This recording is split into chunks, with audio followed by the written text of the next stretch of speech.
Zodiac Tournament has brought us a lot of joy, a lot of sorrow, and a lot of mirror matches. And this was so fucking worth the feature match. This brought some things to the table that I didn't really actually think about. This is going to be a Brandish mirror, but we're going to see some crazy fucking shit game 2. And it is absolutely imperative in the future of Yu-Gi-Oh! This is a warning you. Put this in the back of your head. If you are watching this feature match in the future, be aware of what is coming as we click the start button. Game 1 is going to be a little bit more subtle. You're going to kind of have your standard startup, as we like to call it. Literally, the deck has to get its grind going. I mean, he opened up a pretty standard-ass hand back here. Ray, upstart, engage, multi-roll.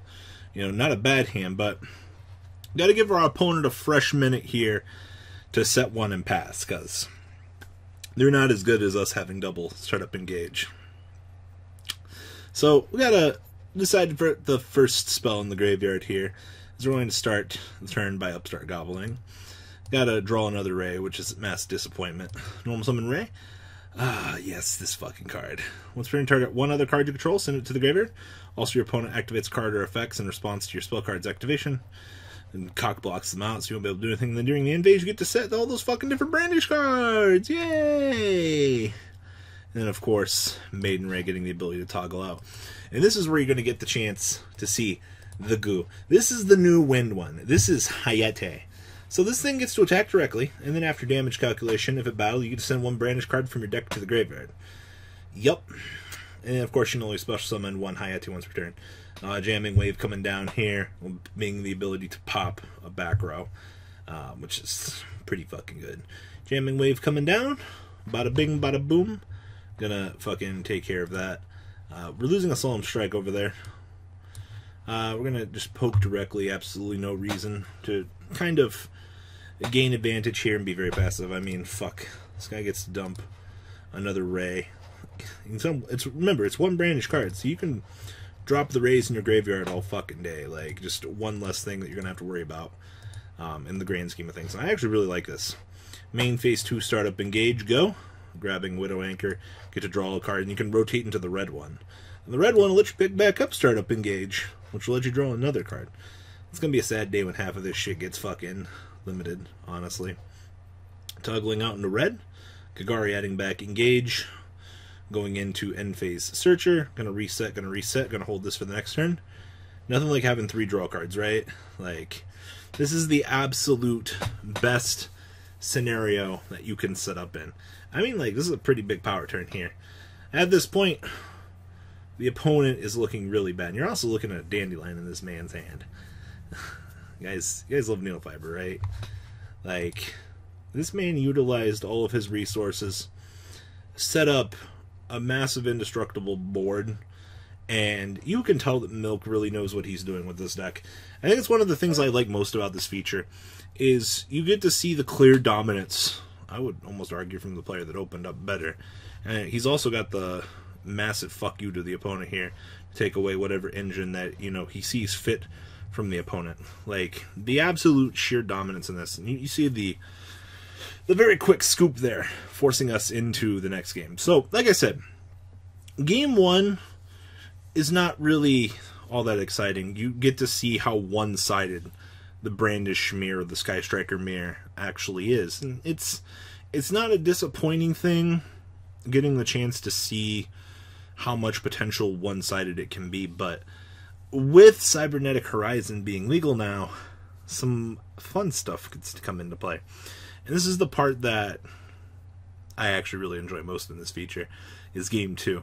And when I first watched this feature, I'll be completely honest with you, my jaw fucking dropped. I showed this to my friends and they've all done the exact same thing. The mentality going into Sky Striker Mirror is back row are, they're not something that you want to destroy because you don't want your opponent to take control of it. But what happens when a certain new card comes to kind of fuck up your day, as they say? Ah, yes, here we are. We're going to game 2 of Snar versus Milk. And I will say this, it's always a pleasure to do these feature matches. This is the card I was talking about. Now, I talked about this on OCG Thursday. This is called Shrub Serpent. If this set card in its owner's control is sent to the graveyard or banished by a card effect, you can special summon one monster from your deck or extra deck. This card is insane, especially in Game 2. The surprise factor that this card brings to this matchup is so fucking insane that I am so shocked that this is it's so beautiful. And I know the gimmick is there. I understand. People are like, well, I won't destroy the back row. But if your opponent's sitting on 4 to 5 back row, what can you do? You know, you have to make an attempt to play the game. And it really sucks that something degenerate like this has to come around.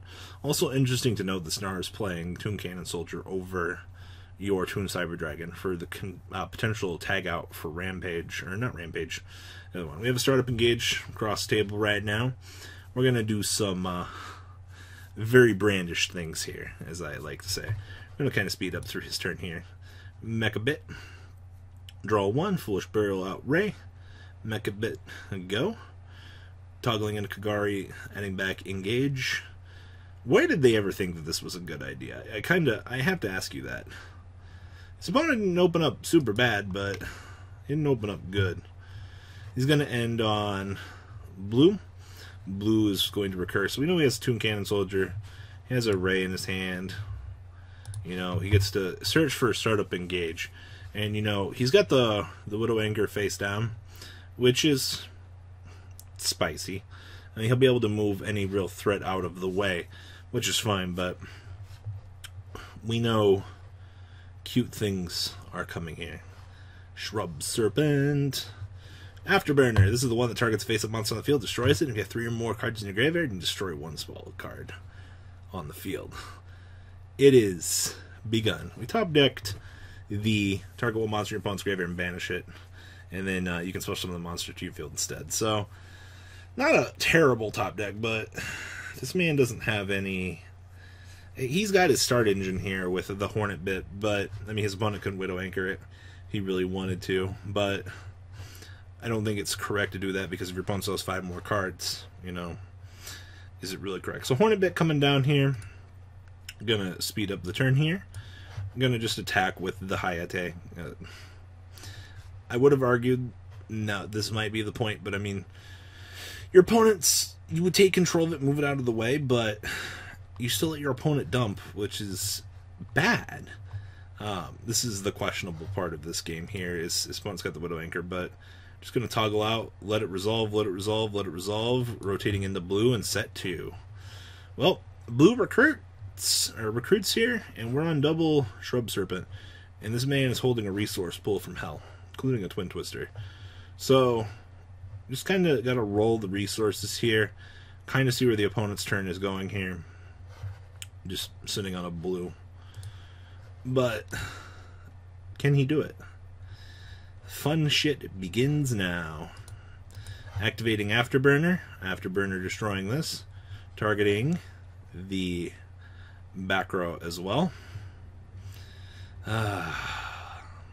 Thank you, friend. Shrub Serpent effect. Oh my god. This is the point where you know that you just fucked up. You're just like, fuck? What's that do? What do you summon, man? Ah, yes, the old towers. Unaffected by your opponent's card effects. It's my fucking favorite line. Like, thanks, man. Thanks for the towers. Like, Milk just has the best response ever. He's just like, yeah, man, sure. His opponent, when your opponent doesn't know what towers does. Oh, man. Feels bad, man. Rotates into red. Now, remember, in order to get over this, this man has to drop only 100 for each spell. He has to drop 21 spells in his graveyard, or 20 to be able to get over this. Fucking card text is a hell of a drug. Startup engage being recurred across the table. This man has a fucking established towers on the field. What do you do? Ah, yes. This is what I come here for. This is the kind of Yu-Gi-Oh that I know and love. Engage, coming across table, recruiting for Hornet Bit. Draw one, Twin Twister on the other. Serpent. Yup. Effect of other. Remember, this isn't once per turn. This doesn't have any fucking stipulations. And then his opponent's like, your extra monster zone's occupied. You see Kagari's Link Arrow here? The one that points here? Yeah, this one. This is also a zone for me to do things to you. So Kagari popping out Boral Sword Dragon. And his opponent just scoops. You get the BM of both boss monsters in full fucking glory. So beautiful. I'm kind of curious to know what else Milk was playing in his extra deck, but this is what I fucking love. This was some quality. This is how you win a mirror match, guys. Fucking Shrub Serpent. I hope you guys enjoyed this round of commentary. I'm out, guys. Peace. The ride never ends, guys. Make sure you enable those notifications to get the latest videos that are being posted on this channel. Make sure you guys check out VanCole40 for my Cardfight Vanguard channel. And join me and House of Champions on the Zodiac Duelist TV Twitch stream. We'll be interacting with our audiences. And please check out No Limit Gaming and LGTCG.com for the cheapest trading cards on the market. Thanks for watching, guys, and please have a good day.